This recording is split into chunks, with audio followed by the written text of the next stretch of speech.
As always, to commence with an acknowledgement of country, acknowledge the traditional owners of the lands on which we meet today, elders past and present, and any Indigenous colleagues with us today. And look, this was the book that most impressed me and has always impressed me about Sara Ahmed. The Cultural Politics of Emotion, first published in 2004, I think republished again in a second edition in 2015. This is a fascinating book. It is a fascinating book. And look, as I've said, I've come up, I could have 15 or 20 different nuggets of conversation for us today. I've picked a few, and I want as many people to feel that they can have a chat and a conversation as possible. And look, I did want to start, if I could, in some ways it's where the book starts, but in some ways this argument gets a bit lost through it. And I wanted to make sure, and starting if I can with Aidan and with Leanne and Gail if Gail's arrived, but Aidan and Leanne in particular, and I want everyone to have a go with this, but these two I know can really provoke us all to think about this. So the book starts with the British National Front. And, you know, this exists in England now with the English Defence League, in the US with the Proud Boys. Okay, so we've got a lot of these types of organisations around the world. And this is what I'm calling, Aidan, the white we. The white we, the notion of taking our country back. So I wouldn't mind talking about the cultural politics of emotion, to think about the riot in Washington and the rage of white men and white women, the rage.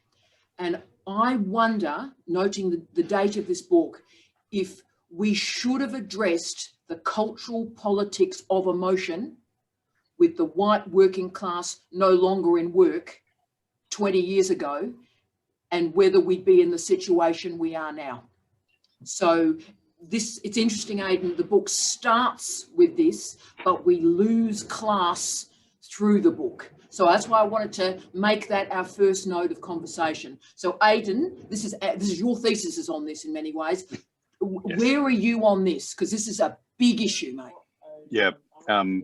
I was really interested in this, I guess the relationship between emotions and political movements, just as a general sort of framing of the whole conversation here, I guess, in a way. And it was really interesting to me. So my partner's she describes herself as filled with feminist rage. And I found it really interesting, the popping up of the rage and anger as sort of this language around actually what was quite a right movement, a nationalist movement, almost a sort of a fascist movement in those sort of terms. And so that was really interesting, that anger and that rage, rather than being perhaps more left or belonging to, I don't know, an identity politics group, women identifying people as the ones with the rage, that sort of shifted. And I think now if you talk to people about rage and anger, about outrage about the groups of people or others in a general sense, I think they normally now start to think of that as, the racists or the nationalists and that kind of thing. So I think that's been a really interesting shift. And I wonder what happens when we get locked into those labels, though, Aidan, when we have, the redneck, the white working class man that's angry, and then identity politics is then on the other side, so it's almost binarized, right? Whereas I think in one of my recent pieces, Aidan, I've referred to this white working class male female rage as the identity politics that dare not speak its name. Have I convinced you? Always out for the moment. So Leanne, batter up, you're on, because your most recent book has a bit of a go with this. So talk to us, mate.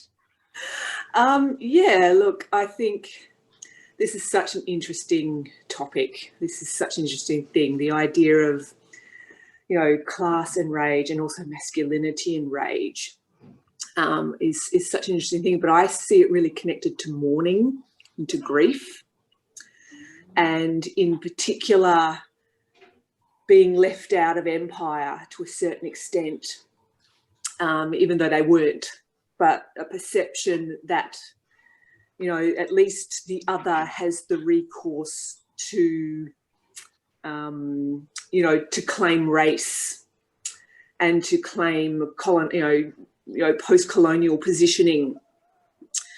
Whereas I think contemporary, white communities, class communities in this way, they've been written out of those dialogues. And I think that's where the rage comes from. I think it comes from a rage of being a traditional kind of masculine rage, this idea that you're supposed to be in a position of control and power, but you actually found out you didn't have any. Yeah. And and I think this, this comes from, if we go, the Thatcher kind of, decimating, the working class, and Reagan decimating the working class, and, and these kind of things were so far out of their control. Yeah. And I think that we're faced with this bubbling up again. And I think Obama has a lot to do with it. And what I mean by that is that I think he was seen as a paragon of hope, as he even had that in his election campaign, that he was going to make things better, that he was going to be just, he was going to be good, he was going to be all these kind of idealized things, when actually he's one man in a system that is rolling forward regardless.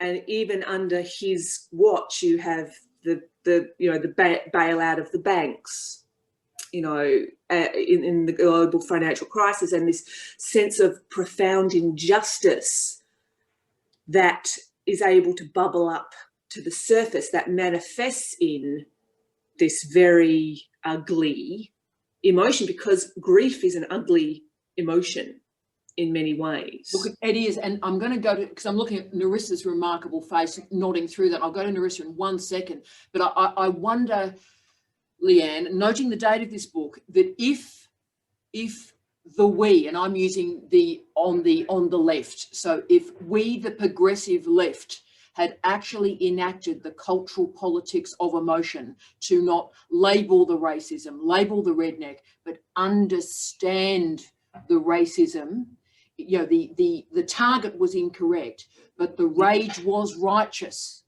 Oh, absolutely. Absolutely, 100%. I think I can't agree with that anymore. That's exactly, capitalism wants division and divisiveness, and it wants, it wants this constant instability. And I say in the book that it wants you to be, it requires you to be racist. It wants you to be sexist. And I think we're seeing the results of, however long that has been bubbling away and not had any outlet. Yeah, and so the left didn't do the heavy lifting required to understand a working class no longer in work. And Gail, I can see you're on the call.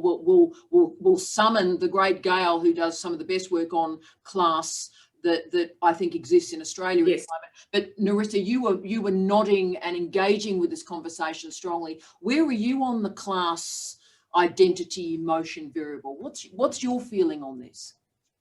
It's something to me that feels, I feel like I just don't know enough about it. I feel so on the edge of when it comes to emotions and things like that, because I'm still like in denial, like when you talk about the raging feminist that goes, I feel like when there's these injustices, I'm going, no, that doesn't happen. That can't happen. I'm still sort of in this idea that it doesn't make sense to me. So I actually don't feel that I have the rage yet, because I can't almost believe that these things happen. I'm still in shock. So I sort of feel, I'm loving listening to this, but I probably don't have a great amount of input. Oh, look, no, but see, Narissa, you do, because where does rage come from? Political rage comes from. And it starts, I think, exactly with what you've said. It starts with despair. It starts with denial. It is like, oh, that can't be right. No, and then you sort of, then you have the self-justifying narrative. Oh, no, that can't be right. There must be something else going on there. And then you just go, no, that's just brutalizing injustice. But Narissa, how did you feel when you saw those white men riot through the Capitol? What was your, and you can go visceral if you like, what was your response to that? Yeah, you know what it makes me feel like? It makes me feel like sort of this idea of gangs and youth that feel displaced and not connecting, and they're rising up because in action you feel power, you feel control, you know, and I feel like that's what they're trying to do. They're trying to claw back something, but then it's that blind rage. They're not actually, you know, they've obviously got their reasons for doing what they're doing, but it just makes me feel like when they're in the thick of it, they're feeling safe because they're protected by each other. It's they've found their family, they've found their little cohort. So there's safety and security in those feelings of storming the, you know. Yes, oh look, incredibly powerful, Larissa, really well said. And I think that, you know, we can demonize or almost render animal that behavior, and actually we need a cultural politics of emotion. We needed to do it 20 years ago to understand what had happened to class, and we need to do it now, or this problem is not really going to go anywhere. And hello, Andrew. Good on you, Andrew. We're thrilled to have you there. Larissa, thank you. Gail, obviously, you know where we started off with. We started off with the English Defence League and the National Front, and understanding the rage of white working class men and women, and how the left has just not engaged with the seriousness of those injustices. Gail, obviously you've written on this. Is there anything you'd like to add to that before we move to the next exciting node? Yeah, look, very, very briefly, and Emily Gray has just kind of put something in the chat about this as well, about kind of working class people that voted for Thatcher and supported Reagan. And I know that you've spoken a lot, Tara, you've written about people that vote against their best interests. I can't get my head around it, so I'm not able to kind of comment more than I'm with Narissa in terms of the incredulity of it. But people vote against their best interests, and I think that Leanne was talking about division and discourses that create that division, and the racialized division that is created in those discourses, that creates that fear, that creates that sense of nationalism. And somebody also in the chat was talking about positions of I forget what the word was, and it was lovely, and I meant to use it. Kind of to go back a little bit, entitlement. Yes. Look, I grew up as a white working class person in the UK. I was surrounded by those discourses of rage against others that were presented to us through the media. Yes. As people who had taken our jobs and taken our homes and were taking off the welfare state system, etc. And I think so. Yeah, exactly. So there was a whole discourse that was fed and fanned by popular media that was not addressed by the left. They were using a different discourse. They were using a different language, and that language did not connect with and did not find its way into those working class communities. Those working class communities were still reading the Sun and the Star or the Daily Mail or whatever. Yes. And that's where they were getting their news from. That's where they were getting their collective rage. And the left were not using a discourse or a communication form or style or words that made any sense to those people. And I think, Gail, having read this book post the riots, again, I think this is my 5th read of this book over 15 years.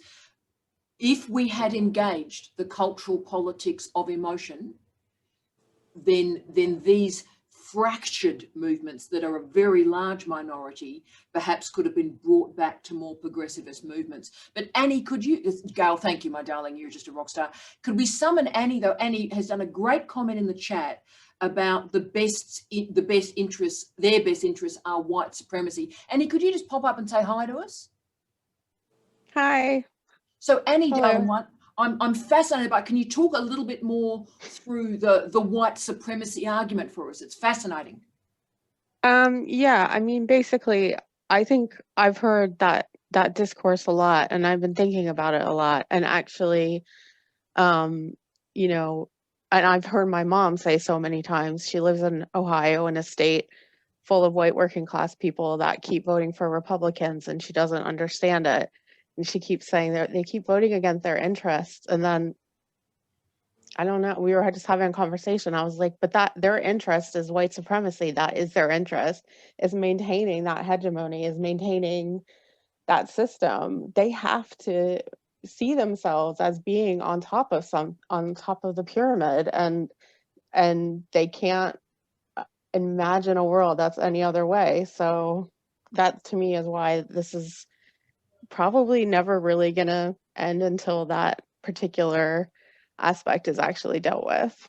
And I wonder, Annie, if a deep, complex, delicate conversation about whiteness, not in a binary opposition to blackness, but a proper conversation about whiteness and a proper conversation about the underemployed working class and what that means, whether those proper, deep, meaningful cultural politics of emotion conversations are had, whether that's a way forward for us, Annie. I wish it's honestly, it's for me right now, it's really hard to see a way forward because it does feel everything is just so stratified between, I guess I would say the Trump. See, I don't want to go all back to America all the time because I live in England, but I'm thinking about America because it's just so stark there. The difference between the Trump voter and I guess the non-Trump voter, I would call them. And I don't see it right now, personally. Yeah. I just don't. It's so ugly. It really, truly is. That's a bit dark. Sorry. Look, it is, It's late here, so. I'm an old goth, Annie. I love going dark. Let's go dark. Let's go early. Let's stay there. But I wonder if we're dealing with Brexit, though, because, I mean, that's another great example of this, whereby the nation was the inelegant proxy for a conversation about class and race. So it was about, this is, making Britain great again, like, like the old days. And so it was a way to, I would argue, pretend nationalism, whereas actually it was to block the much more complicated conversation that's needed to be had about the North and the South, about class, and about race. And of course, the race history in the United Kingdom is very different from that in the United States. Whereas Gail knows in the North, the Northwest, the Northeast of England, the black populations have been in the United Kingdom for centuries. So there's Windrush, but there's all these, much earlier black populations that have been in these communities for centuries. So race was never the big issue, but class was. Yeah, I mean, it is complicated because I do think race is definitely a huge issue. And, how race and class intertwine here is unique as it is in all places. But it is definitely a problem, and actually is a problem I see a lot happening here and lots of places where I feel like people talk about America or point out America as this like gross, exceptional disaster, which of course it is, but then kind of use that in a way to like mask what might actually be going on in their own country.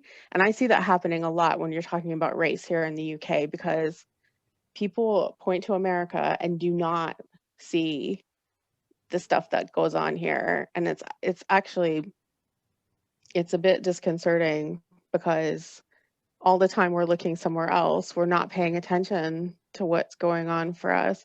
Anyway, I'll stop talking now because I've you are the wisest woman in the universe. And can I say the end of our book, Trump Studies, it was Trump doesn't matter, Trump Studies does.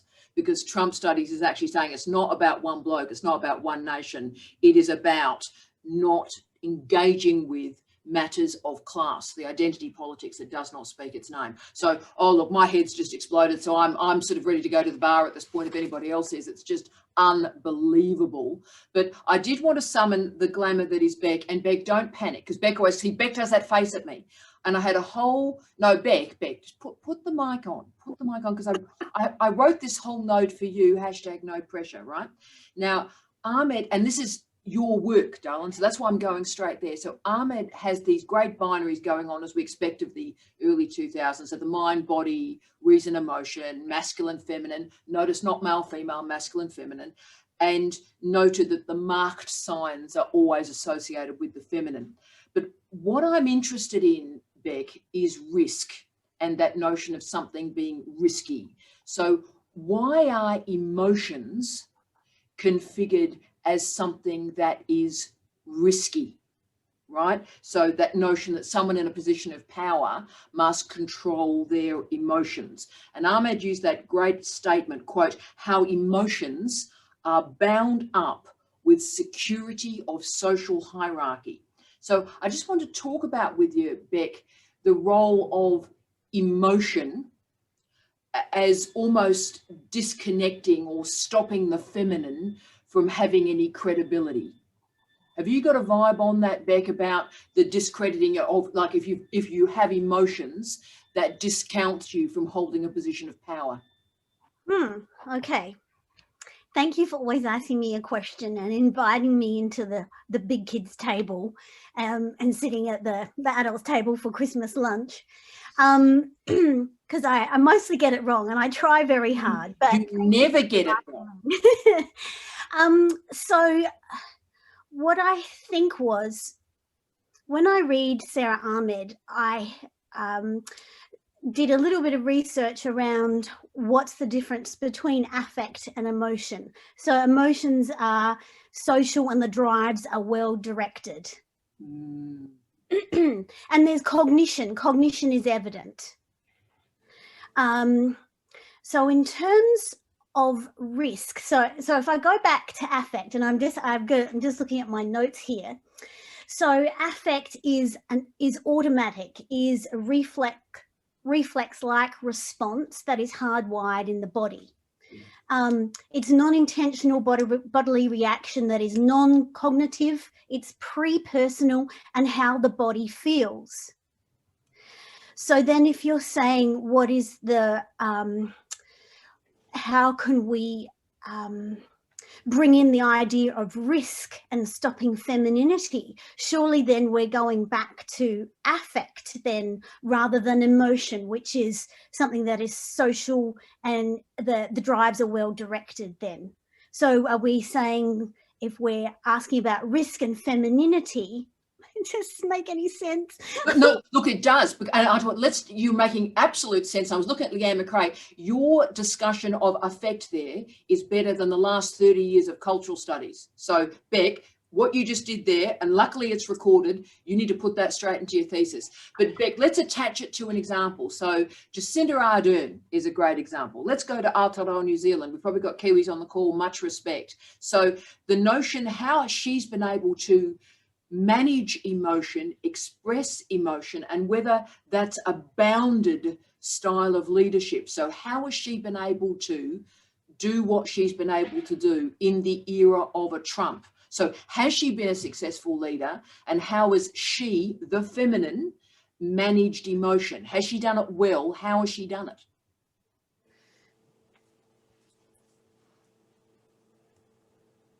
I think I like watching her in response to events and situations, but I think it's curated. It has to be, because she's a politician.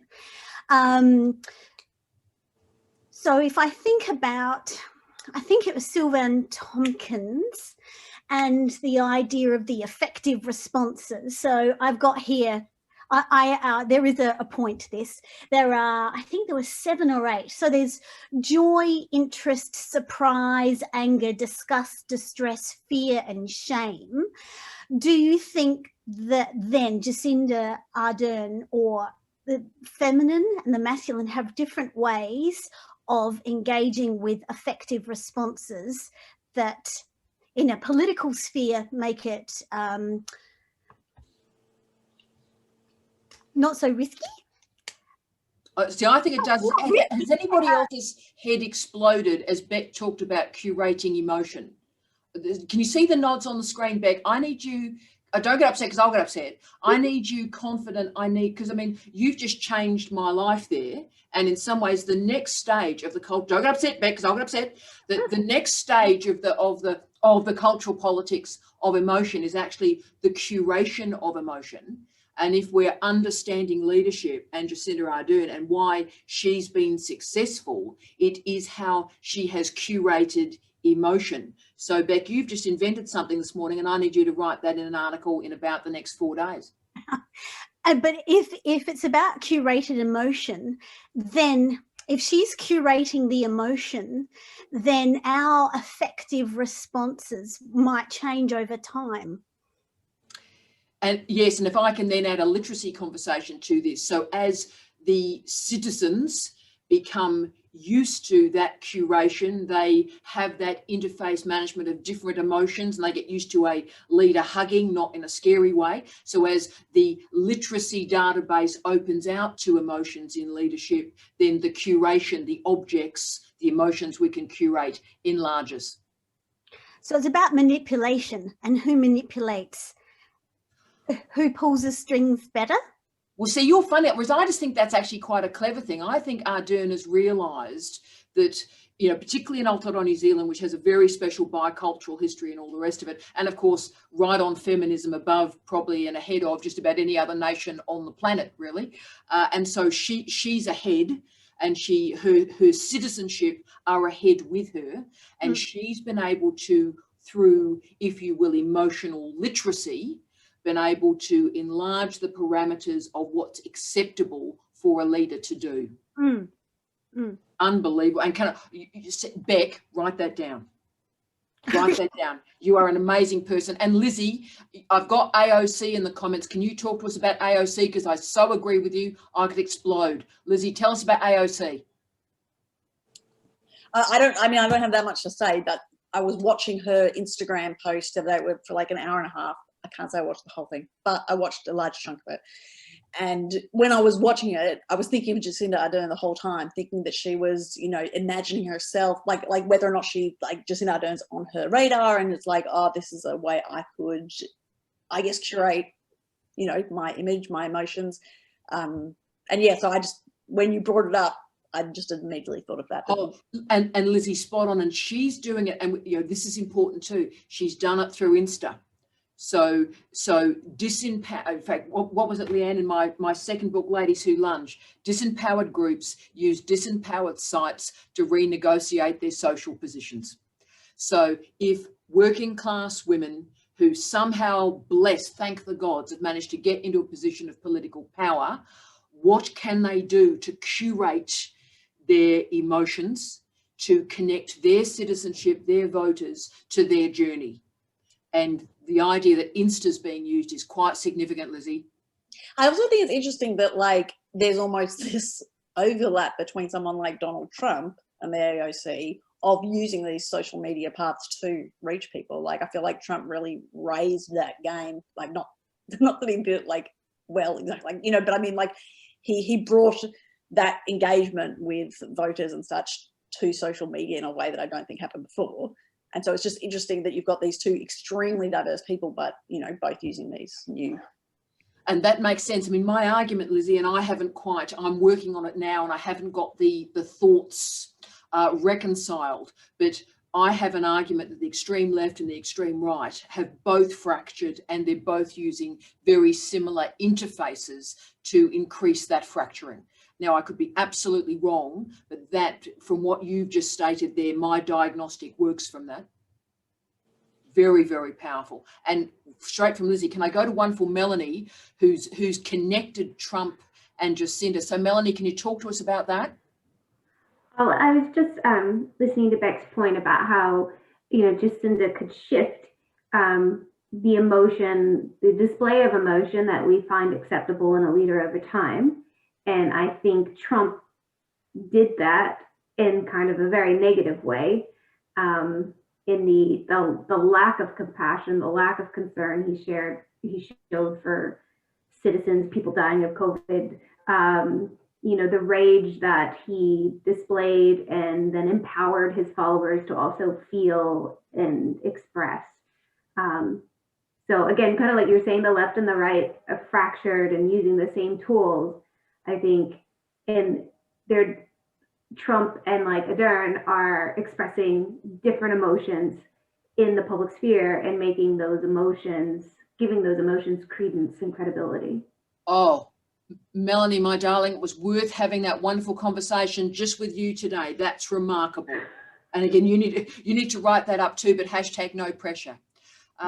Powerful conversation. Can I also log, should we go north of the border? Can we go to wonderful Karima? How are you, my darling? Good afternoon. Hello, it's Karima. I know. How are you, my darling? It is. See, this is just our usual, just me going, hi, how you going? And me smiling and laughing. I was thinking about how on Zoom, sometimes you can't quite hear what someone's saying. So you just kind of, ha, ha, ha, ha. You know what I mean? Like she was talking about in the book with the attunements part. Oh, I found that very interesting. Look, and look, what I wanted to talk with you today, because obviously this is our weekly moment. So we're like a sort of like commercial every week that you and I have this moment, right? Now, the moment I thought we might have this week was involving pain, because I'm sort of a bit obsessed by pain, and this book is quite obsessed by pain, and it's sort of, and I'm not sure I agree with it. So you can rescue me, right? So I was really moved by the discussion of pain in this book. And Ahmed said, quote, "So while the experience of pain may be solitary, it is never private. A truly private pain will be one ended by suicide without a note." End of quote. And you thought we were going negative. My goodness, we haven't even started yet. So my question is, and this is where I'm not sure, and you can help me. Do you think that pain can be private? Can pain be private? And my question really, where I sat on my beanbag for a while, mate, was my question came from the other direction. Can pain ever really be shared?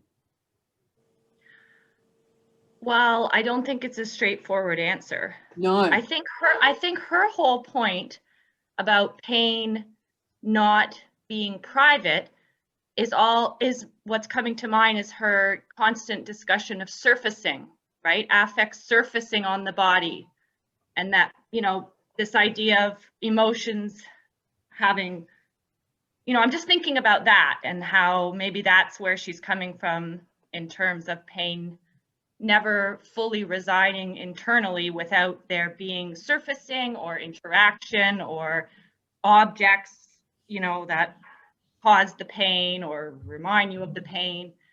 But then I also agree with you that, you know, when I went into this book, I was so excited because I'm really into emotions and I'm a really affected person. I know you are. Logically, you know, I feel really deeply. So I thought, oh, this is going to be so interesting. I'm going to be able to understand all my issues with emotions. And then I'm reading it and I'm thinking, this is not at all about me as a person and my personal issues with emotions. This is about shared emotions. So for me, it was really about both. And I don't know how to reconcile those two thought tracks of pain being the surfacing and intercorporeal or whatever, however you pronounce that, but also pain not.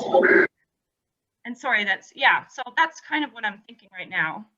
Yeah, look, and look, brilliantly said. You've convinced me a lot on that. I will quickly go to Aidan on that too, because I could see him nodding on that. So just on pain, because obviously Aidan's doing some pretty heavy lifting on Antonio Gramsci, who was, you know, a great scholar and thinker and theorist, but also was in pain for much of his life.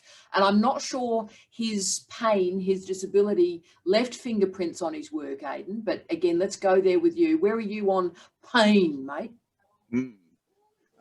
I think that's interesting, actually, because I would have said the opposite. I would have said that there are sort of remnants. I mean, not like he's not saying, oh, you know, like I'm in pain today. You know, there's not that sort of happening. Not sort of the Dr. Phil oversharing. No, that's right. Yeah. But I mean, maybe it did, and they sort of edited it out in the translation part. I don't know. Anyway, but I think that's really, it feels to me quite obvious in, you know, prison notebooks, as though this is a person who had this vision of what could be, and he was literally confined. That literally couldn't. There was no way for him to sort of exercise that or make that change that he wanted. Once he'd been in prison, that was, you know, like that his only sort of outlet was through writing and sharing and, you know, trying to sort of document the feeling, but I think there is a sort of deep sense of I haven't been able to achieve what I probably could have if I hadn't been locked up by this fascist dictator. Now, Unique I'll tell you what, problem. mate, that's an interesting argument for you to play with. That might be one of the red wedges we were talking about, I think. Oh, fascinating. Team, speaking of, we've done obviously our wonderful Karima moment. Should we have our Alyssa moment? Hello, Alyssa. Hello, Alyssa. Hi. How are you? How are you feeling this week, Alyssa? Let's Yeah, just start with, yeah, you're right. Oh, your hair's looking all fantastic too, and the plants have increased in number. They always do. Right, and I won't even think we got Godzilla. What's the Yes, that's Godzilla. Yes. Oh, that's classy. And look, that's very suitable for the conversation I wanted to have with you. So, by the way, so let's just start with Lisa. How did you like this book, mate? Yeah, it was good. It was interesting. I don't know. I'm gonna be honest, I didn't finish it. I skipped a couple of chapters. And I read the afterword. But Sorry. I'm a little bit burnt out. I don't know. You a bit burnt out? You a bit burnt out, Ada? It's weird because normally, right, the way I read is I read very narrowly on one topic, right? You kind of like binge, and having to read different stuff every week is interesting. It's an interesting challenge. And your use of the word interesting is, I really hate doing it, but my supervisor's forcing me to do it. Is that right, Alyssa? Yes. Yes. So that's why this week I thought I would talk to you about disgust. And disgust, I think, is again one of my favourite bits of this book. As someone who does a lot of work in sport, you know, the focus on spitting, on vomiting.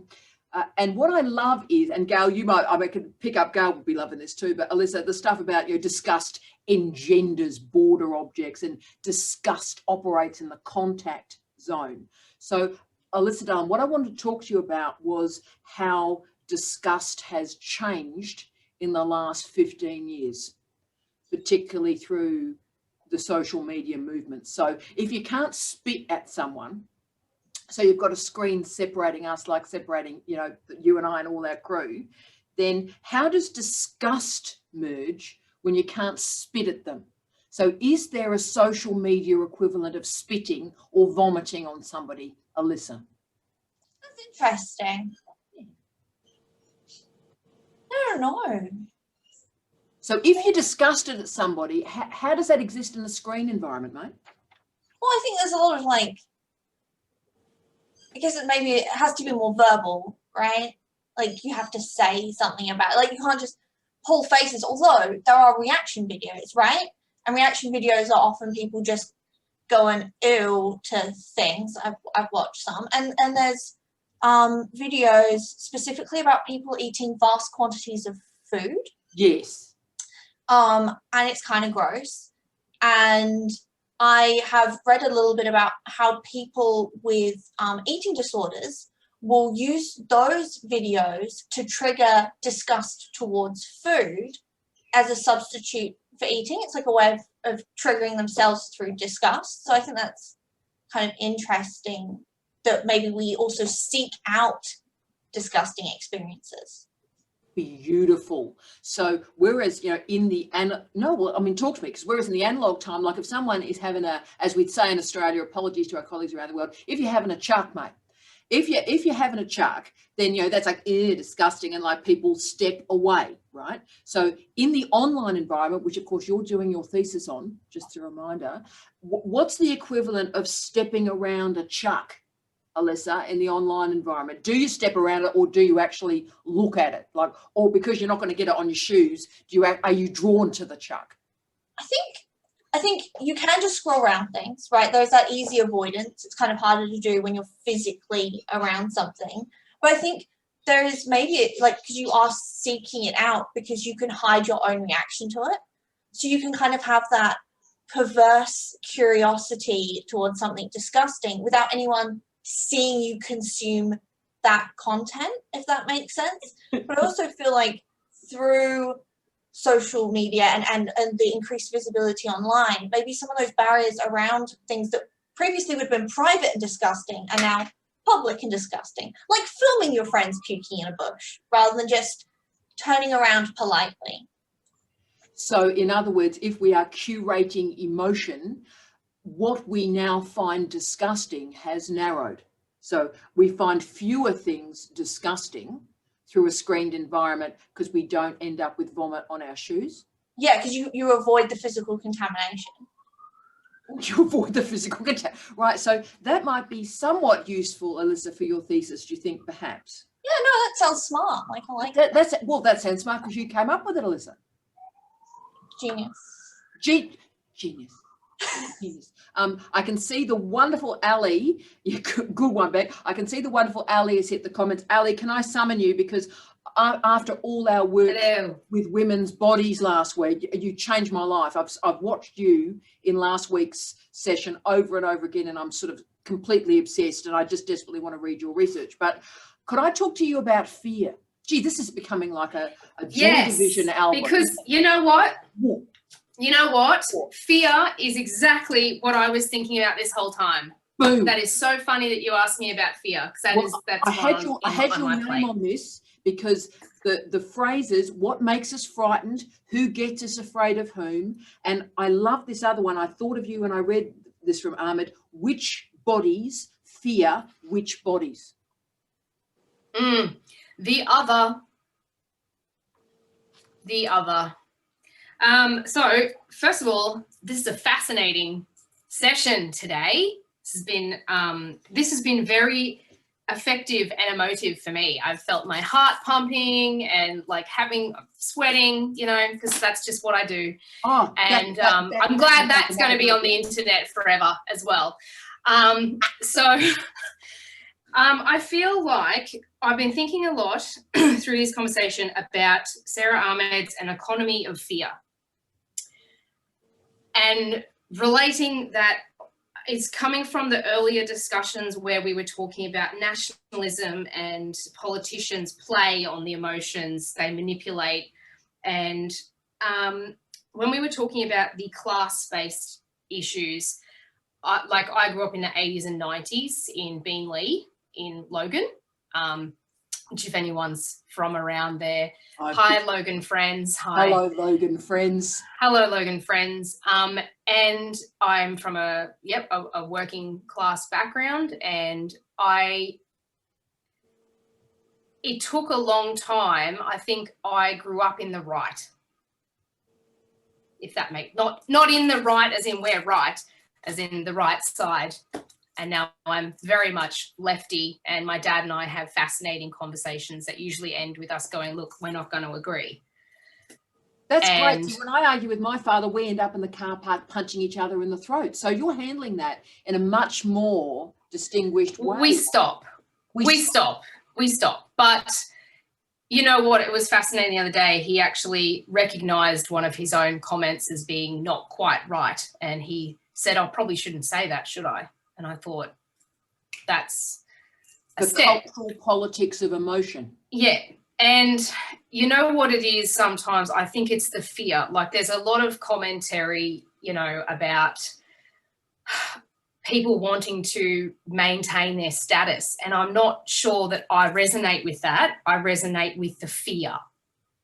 They're afraid of what they don't understand, and they're trusting these people to lead them in the right direction, and they are fed what they're fed.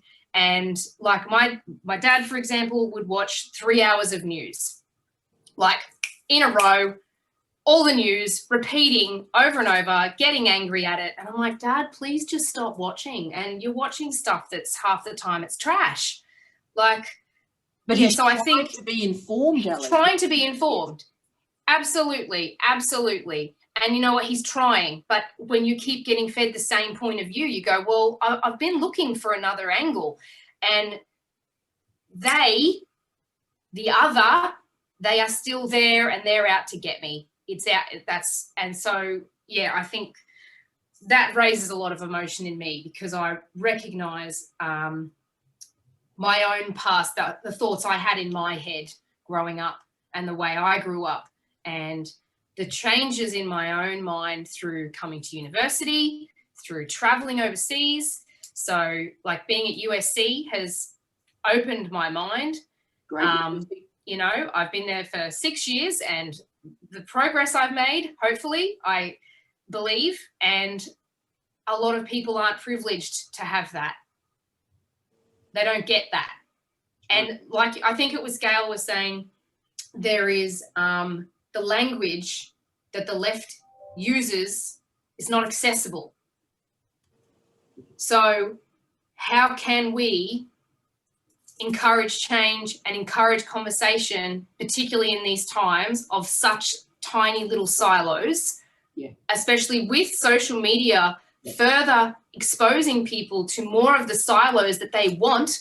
They go, you're in this silo, I'm going to expose you to more of that because I see that you like these things, I'm going to give you more of it.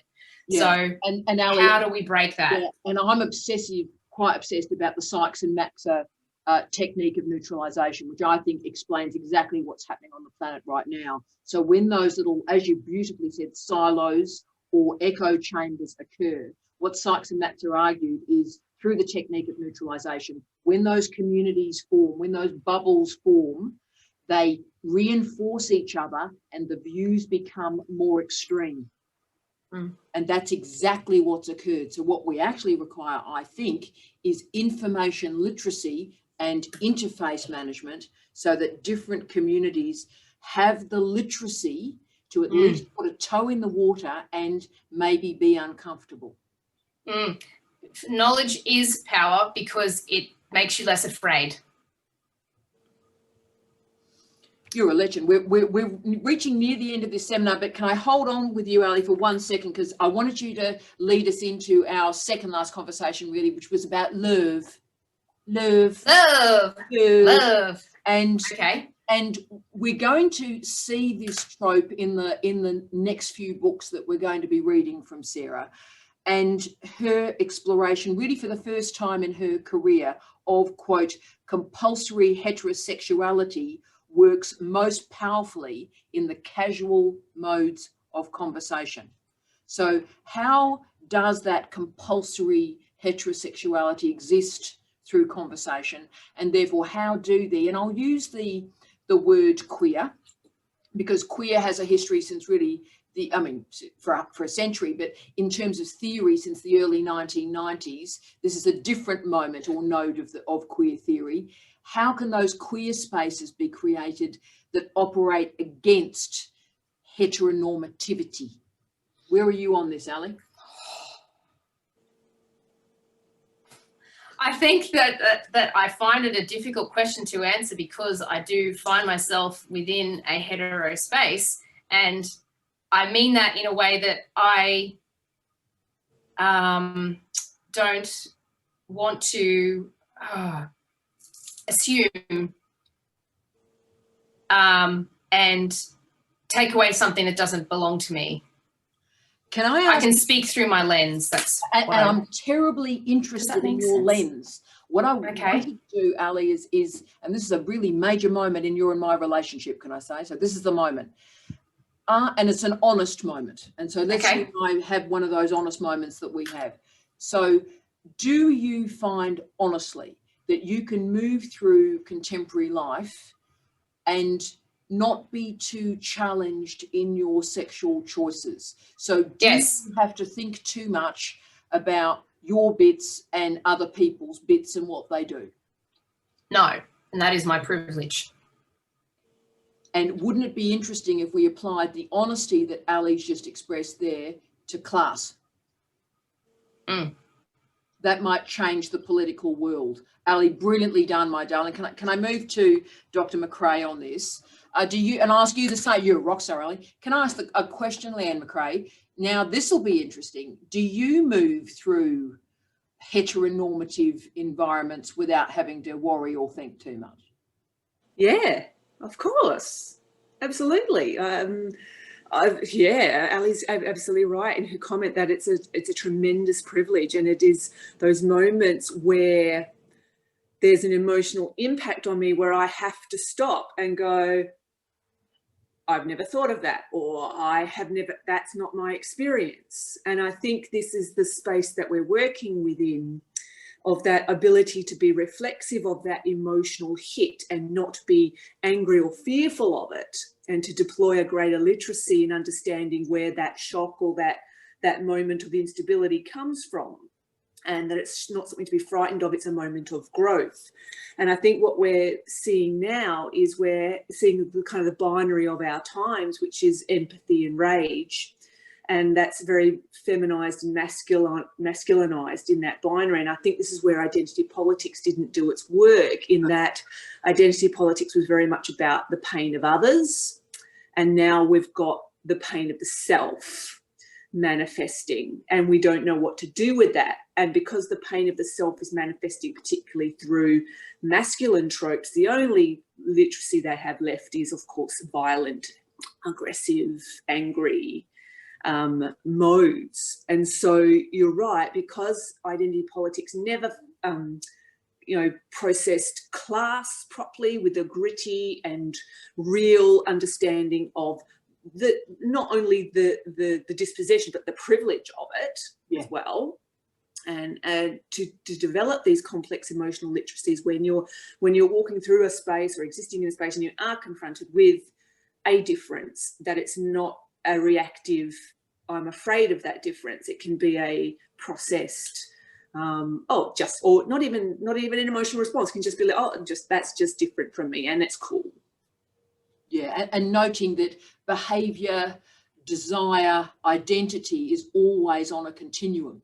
Yes. Can I say something here? Tara, can I just say something quickly? But don't we all feel rage and it's a loaded question. Can we not feel rage and disgust at the way that people that don't have that privilege are treated? I think most of my rage and most of my disgust, because I am in a position of privilege in most areas of my life, most identity features, but I get absolutely fucking furious at the injustices and at the inequities that I see. I sat through my son's primary school graduation and how I didn't stand up, yell and throw things at the principal that was delivering the girls and the boys awards for each class and each sport. And yeah, I mean, and I ended up having to write, very huge kind of response to the whole thing afterwards. And then just yesterday, my daughter, who's year 9, comes home from school and said the same thing is happening in high school. They were choosing their sport electives, and they have these are the girls' teams and these are the boy teams. And there's somebody in her class who doesn't identify, is non-binary, was just stood there, not able to identify a particular sport because they didn't feel that they had anything that they could engage with. And then, so I get so furious, I get so disgusted, I get so angry it's that effective response effect that you were talking about there. The effect is in response to, isn't it? In relation to. So I think that we shouldn't discount that we still have that power. And then what do we do with it, I suppose, is the next And Gail, my critique, and I'm so glad you and I were meant to meet. Probably you and I have been circulating around each other for probably 30 years. But my political critique, and I'm prepared to express it as honestly as I can here, my critique is that politics is seen to come organically from experience. And the notion that unless we have experienced this, we can't offer a commentary on it, whoever the we is. And that's what fills me with rage. So, just because I haven't done this, I can't speak on this. And that has been the calcification of identity politics. And can I say the calcification of teaching and learning in universities? I mean, everything you can think about. The notion that if we haven't had the personal experience, then we don't understand. And my critique, Gail, is that this is about research, and this is about reading and understanding the world beyond ourselves. So part of the reason I argue, Gail, that we're in the absolute mess that we're in is because we're not getting beyond ourselves through research and interpretation and listening and caring. We're staying in ourselves and reading that as a lens. But look, I'm also really guilty of the conversations that I haven't had, that I avoid. I'm also complicit then in some of the things that I don't do. So going back to, and some of you may recognize this, so my very, very amazing working class family will not have conversations with me or will shut me down on certain issues. And to avoid that conflict, I sometimes shut up, or I don't address things, and I don't use vocabulary or terms. You know, I get accused of that. Oh, you're not in the real world, as if somehow being in the university sector. And I get that as well. It's not being in the real world and not really understanding. And so their defense is very much, you haven't this lived experience any longer. You may have come from this lived experience, but you don't have it any longer.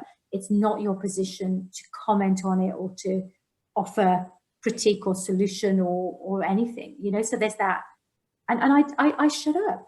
I stopped having some of those courageous conversations because you just piss everybody off and you create a really bad atmosphere and nobody really likes you. And the problem, Gail, we've got with that, and I get it, my love, but the problem we've got is, particularly now, the injustice that we walk by is the injustice we accept. And if we don't speak, if we don't do, I mean, this is the time, I think, to speak, Gail, and obviously that's going to create a lot of discomfort and a lot of hostility in a social media age where people will swarm different communities. So it's managing that. But Gail, I'm absolutely with you on that, and incredibly well said. Can I just quickly, we've got just a couple more things I wouldn't mind getting through, but can I go to Aidan, because I did want to just talk about heteronormativity with you, Aidan, and I wonder the consequences of reifying heteronormative masculinity, the consequences of that on men and creating alternative masculinities. So when Sarah has done that thing about heteronormativity and so forth, is that too simple and in fact reducing the plurality and complexity of heteronormativity?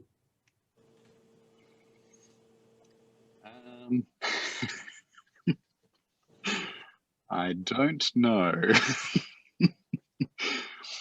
I'm not sure that I understand it well enough to be able to say, and I don't know that I'm necessarily in a position to be able to speak, you know, sort of broadly enough. I don't know.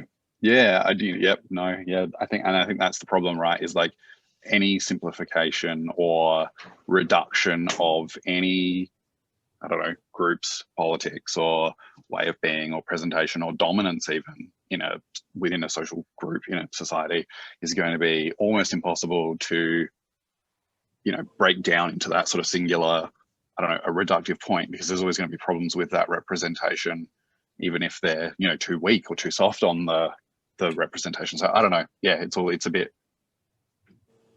No, but I'm glad you said that, because in some ways, because it was all about experience, feminism didn't do the heavy lifting, complicated ideas with the, you know, the great antithesis, the straight white man. So that was like everything was loaded onto the straight white man, not noting the plurality and the allies that could be created through doing that heavy lifting.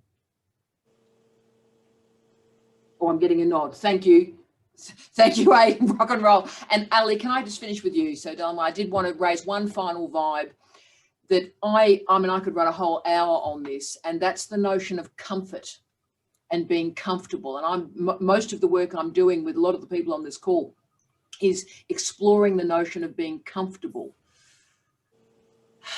And so, Ali, if we are comfortable, is that blocking us from enacting political change? In other words, do we have to be rendered uncomfortable, feeling a bit unstable in our skin to enact change? Yes.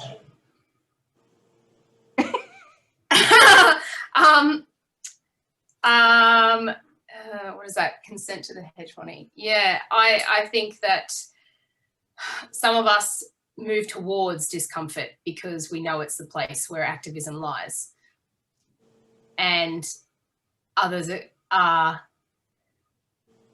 feel the comfort and recognize perhaps its safety, and change is scary. Again, I think that's related to fear. When you're uncomfortable, you're also afraid. You don't know where it's going. You don't know what the future might look like if things aren't the way they are. So Ali, how are we going to give our populations, our citizenry, the courage to take risks and be rendered uncomfortable? How do those steps and stages occur in the cultural politics of emotion? I think it's a long, quite a many-tiered journey. And I think that through knowledge, for me, knowledge was my path to broadening my mind, to being here today with you lovely people.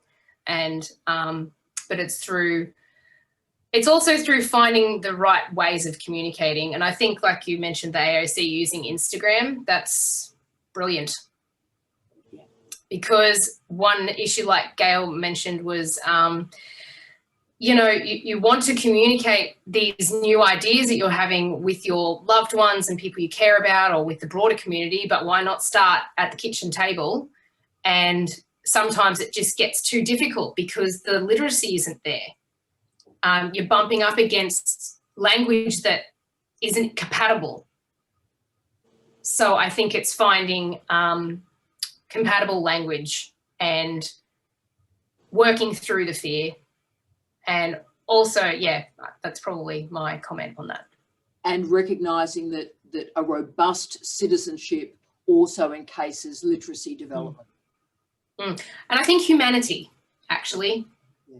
I think we've seen a lot of bad humanity happening in the last, long time. But this last year, this has showcased quite a terrible side of humans. And I think recognising the basic element of humanity, of who we are as people, and connecting on that level, for me, also recognising the spirit in me recognises the spirit in you. Yeah. And also, Dana, if we can find a way, for those of us that are on the left, and I'm sure there's all sorts of politics on this call, but having the empathy for the rage, that's the hardest thing perhaps we're ever going to do, is for people not like us, outside of our experiences, listening to the rage as a proxy for something, and spending the time to understand what that something is. Yeah, I agree. I feel a lot of rage personally. I'm very emotive, and I do feel a lot of the rage often, and I think that drives me a lot. But I also recognise the rage in others, and I think you're right, recognising, giving space for that, and acknowledging that comes from a place that's real, is important, and not just going, calm down, mate, but acknowledging that it comes from a place that's real and needs to be worked through. Beautifully said. And wonderful Romy said, who is us? And that is the question. But we've got to find a way, Romy, to not get lost in the I, not get lost in the I, not get lost in the me. Because I think the characteristic of international higher education at the moment is and you know, I believe this, you can certainly disagree with me, but it's self-absorbed, it's selfish, it's about an individual getting on. And I still don't believe that should be the point of international higher education. So Romy, what we've got to do as scholars, as researchers, is work on the us, build the us in an authentic, diverse, collaborative way. Not that we are the same on any social measure, but that we are all moving forward, perhaps with some similar goals. And it's the goals or the outcomes that might create the us. Colleagues, I'm conscious of time. Can I thank you so much for this conversation? My life has transformed in the last 60 minutes. It is a privilege to share the planet with you. See you all next week. Much love. Much love. See you soon, team.